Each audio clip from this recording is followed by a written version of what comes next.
for our song by David Blanchard. On sabbatical in East Africa, I heard a story of people who believe that we are each created with our own song. Their tradition as a community is to honor that song by singing it as a welcome when a child is born, as comfort when the child is ill, in celebration when the child marries, and in affirmation and love when death comes. Most of us are not welcomed into the world in that way. Few of us seem to know our song. It takes a while for many of us to figure out which is our song and which is the song that others would like us to sing. Some of us are slow learners.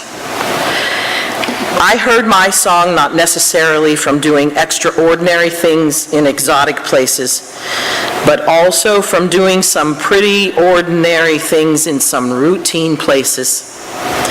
For every phrase I heard climbing Kilimanjaro, I learned another in a chair in a therapist's office. For every measure I heard in the silence of a retreat, I heard another laughing with my girls. For every note I heard in the wind on the beach at Lamu, I gleaned more from spending time with a dying friend as her children sang her song back to her. What came to astound me was not that the song appeared, but that it was always there. I figure that the only way I could have known it for my own was if I had learned it before memory went to work making sense and order of the mystery of our beginning. Our songs sing back to us something of our essence, something of our truth, something of our uniqueness. When our songs are sung back to us, it is not about approval, but about recognizing our being and our belonging in the human family. It is good to know our songs by heart for those lonely times when the world is not singing them back to us. That's usually a good time to start humming to yourself that song that is most your own. They can be heard as songs of love or of longing, songs of encouragement, of comfort, songs of struggle, songs of security. But most of all, they are the songs of life, giving testimony to what has been given, giving praise for all we're given, giving hope for all we strive for, giving voice to the great mystery that carries each of us in and out of this world.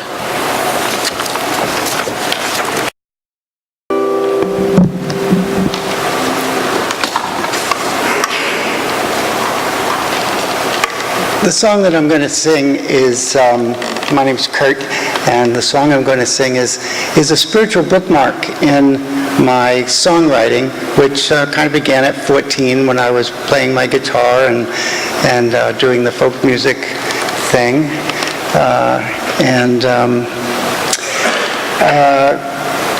I wrote this song 21 years ago when I was very sick with AIDS, and I did not expect to live. And I wanted to leave some songs that communicated what things had meant to me. And so this song is called "The Song Belongs to You," and it talks about what music and songs have meant to me and in my healing.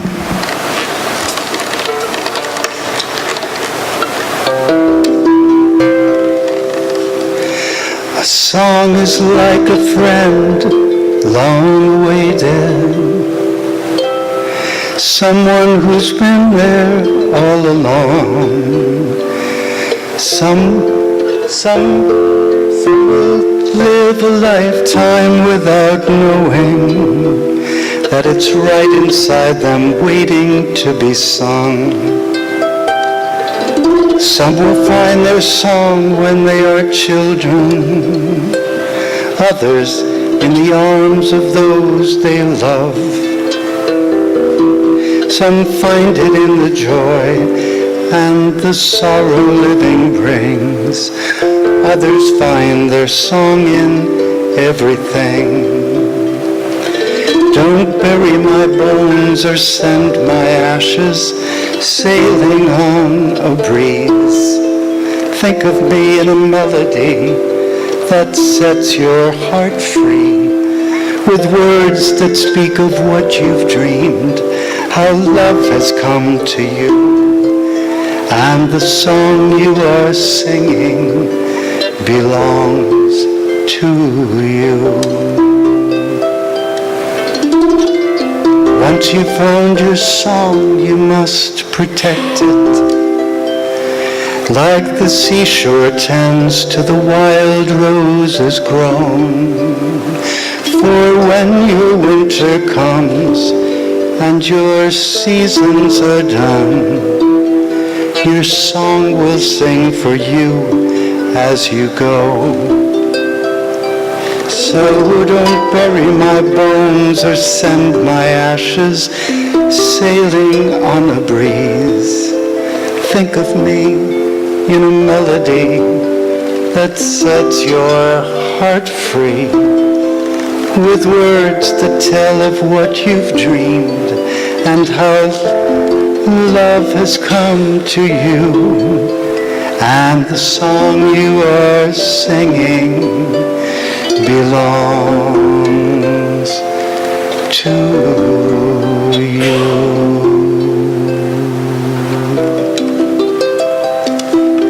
Thank you.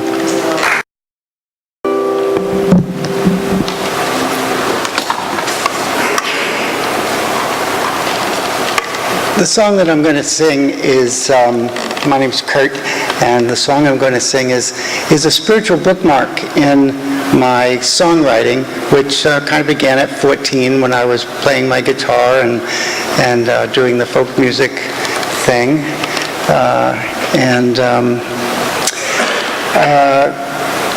I wrote this song 21 years ago when I was very sick with AIDS and I did not expect to live. And I wanted to leave some songs that communicated what things had meant to me. And so this song is called The Song Belongs to You, and it talks about what music and songs have meant to me and in my healing.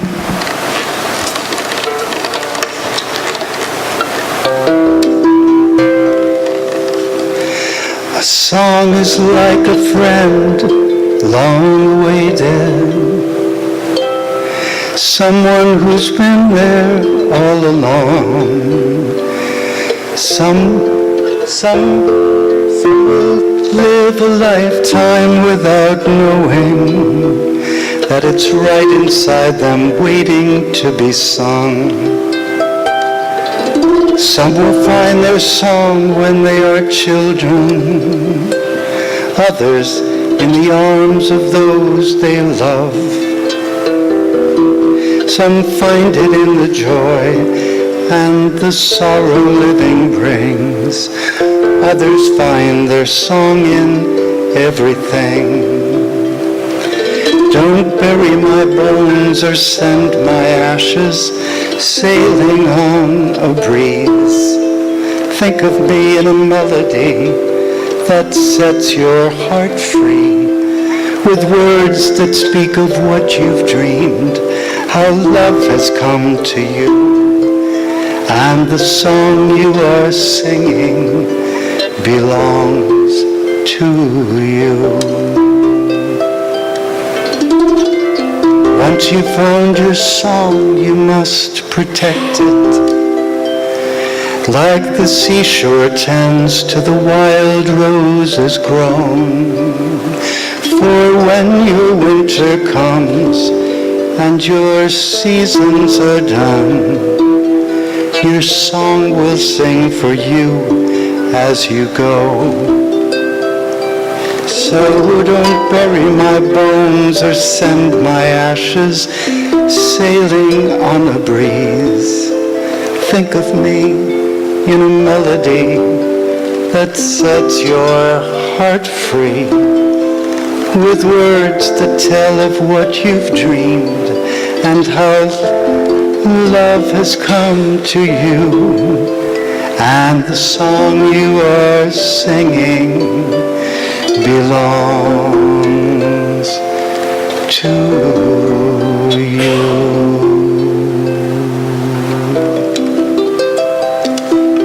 Thank you.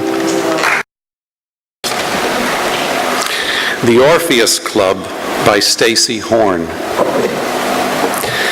From imperfect harmony, finding happiness, singing with others. Anthracite is the most beautiful coal in the world. A coal car of anthracite emerging from the mines looks like a mountain full of dusty but sparkling black diamonds. It's also the hardest, densest, rarest, and most expensive coal in the world. When it burns blue. And if it catches fire underground, it's almost impossible to put out.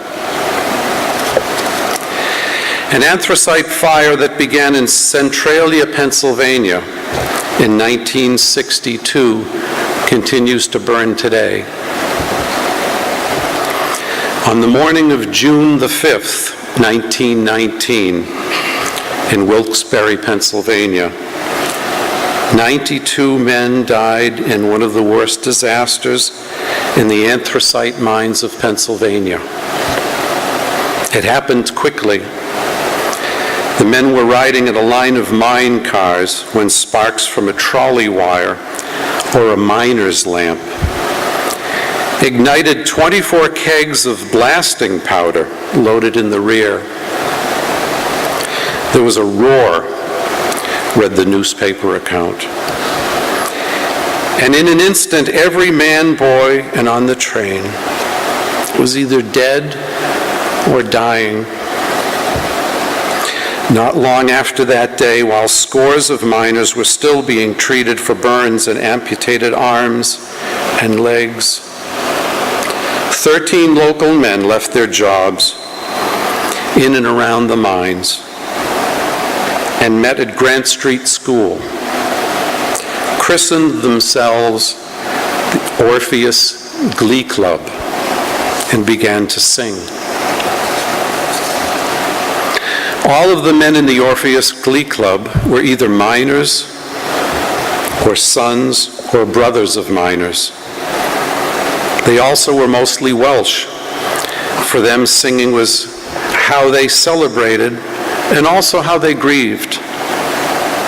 James J. Davis, a Welshman who became Secretary of Labor 2 years later, after the disaster, said in his autobiography, "I think the reason I've never cared for drink is this: the ease from mental pain that other men have sought in alcohol, I've always found in song.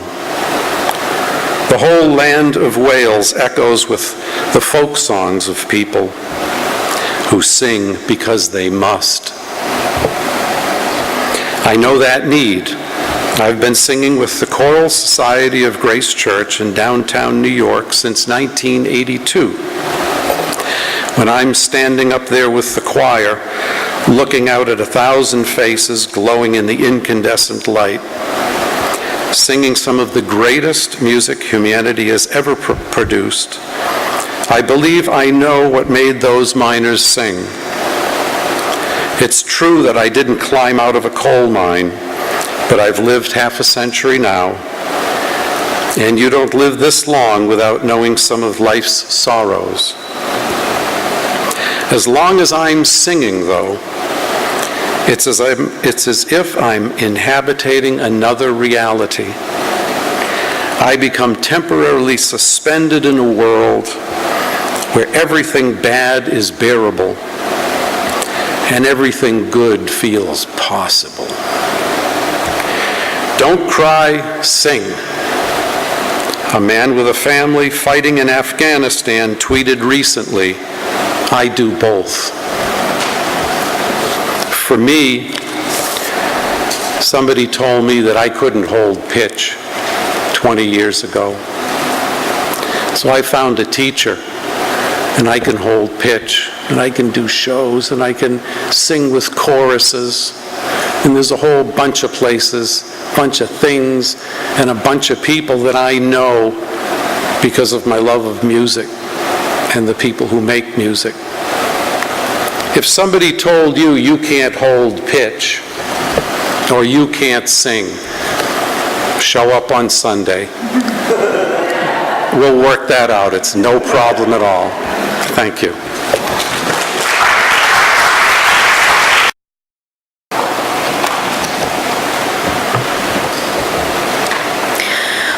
One night at dinner, our foster daughter said, "Did you know that when people sing together, their hearts start beating together?" "Well, that's very cool," we said. "Did you learn that at school?" "Yes," she said, "and you should tell them at church." "Should I asked. "Yes," she said. "It seems like the kind of thing that they would want to know." I promised her I would, and so this morning I am fulfilling that promise. Did you know that when people sing together, their hearts start beating together? A Swedish researcher explains, using pulse monitors attached to the singer's ears, the researchers measured the changes in the choir members' heart rates as they navigated the intricate harmonies of a Swedish hymn. When the choir began to sing, first their heart rates slowed down. When you sing the phrases, it's a form of guided breathing, says musicologist Bjorn Wyckoff, who led the project. You exhale on the phrases and breathe in between the phrases. When you exhale, the heart slows down. But what really struck him was that it took almost no time at all for the singer's heart rates to become synchronized. The readout from the pulse monitors starts as a jumble of jagged lines, but quickly becomes a series of uniform peaks. The heart rates fall into a shared rhythm, guided by the tempo of the song they are singing. And wasn't that 7-year-old right, that this is something that you would want to know? Isn't it good to know that in a world that feels so discordant, there is something so simple that we can do to feel in sync with others, at least for a little while? We can sing together. Composer and conductor John Rutter writes, "Choral music is not one of life's frills. It's something that goes to the very heart of our humanity, our sense of community, our souls. You express, when you sing, your soul in song. And when you get together with a group of other singers, it becomes more than the sum of the parts. All of those people are pouring out their hearts and souls in perfect harmony, which is a kind of emblem for what we need in this world when so much of the world is at odds with itself. That just to express in symbolic terms what it is like when human beings are in harmony, that's a lesson for our time and for all time." Sometimes people rather sheepishly tell me that they can't believe that they are willingly going to church. And I know that we call this the meeting house, and we refer to it as a congregation and try to do a lot of other things that make people uncomfortable with the word church more comfortable. But whatever we call it, I want to name another reason for you to come here. Church, meeting house, congregation, whatever we call it, this is one of the few remaining places in our culture where we get to sing together, where we get to, through no great effort or act of will, synchronize with those around us, where our hearts get to beat next to other hearts in the same rhythm. Especially for those of us who are not particularly musical, who are not in the choir or in the Outer Cape Chorale, or who don't get up on the stage for great music at 5. This is a place where we get to sing, and it's a blessing. But I also want to focus on the blessing that is our choir for a moment.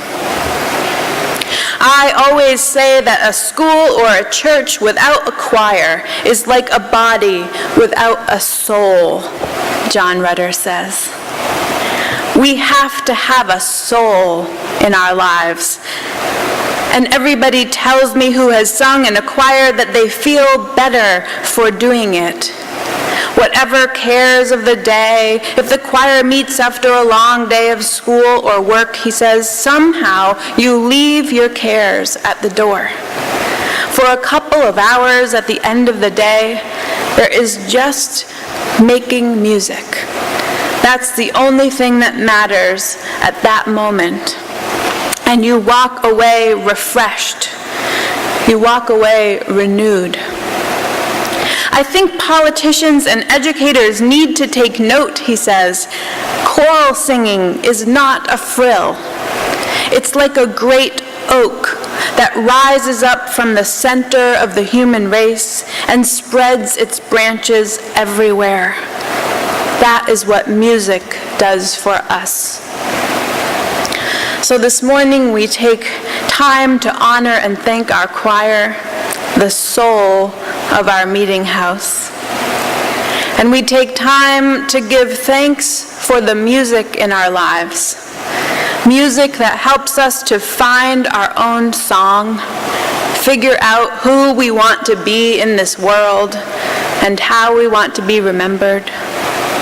Music that helps us to get through hard times, to believe in the sun, even when it is not shining.